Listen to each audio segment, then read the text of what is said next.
कश्मीर के संबंध में मुझे 5 अगस्त एक ऐसी ही तारीख लगती है और आप सबके ध्यान में होगा कि इस तिथि को जम्मू कश्मीर को भारत के साथ पूर्ण रूप से एकीकृत करने के लिए निश्चित रूप से जाना जाएगा। उसी तरह एक दूसरी तारीख अभी हाल ही में 6 जून है, उसका भी बड़ा महत्व आने वाले दिनों में कुछ लोग समझ रहे होंगे और आने वाले दिनों में मुझे लगता है ये महत्व और बढ़ने वाला है। 6 जून को भौतिक रूप से जम्मू कश्मीर देश के साथ एकीकृत हुआ जब कश्मीर कन्याकुमारी से रेल से जुड़ गया। भारत के सम्माननीय प्रधानमंत्री श्री नरेंद्र मोदी जी ने अपने कर कमलों से इस सपने को हकीकत में बदला उस दिन, और जब मैं उनके साथ था तो मेरी स्मृति में अनेक महान व्यक्तित्वों के संघर्ष, त्याग और बलिदान की कहानियां उभर रही थी।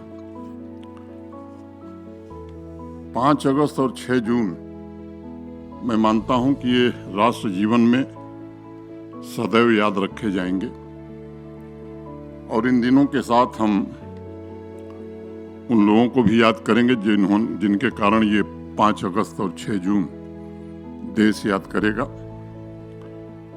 6 जून को दुनिया के सबसे ऊंचे रेलवे ब्रिज पर खड़े होकर भारत के प्रधानमंत्री जब भारत का तिरंगा फहरा रहे थे तो मैं थोड़ी दूर खड़ा था। मैं भी जम्मू कश्मीर में गुजरे 58 महीने को एक एक करके याद कर रहा था कि 58 महीने गुजरे कैसे। आशीष को मैं बधाई दूंगा, उन्होंने अपने कॉफी टेबल बुक के 9वें चैप्टर में चिनाब ब्रिज के फोटोग्राफ को शामिल किया है।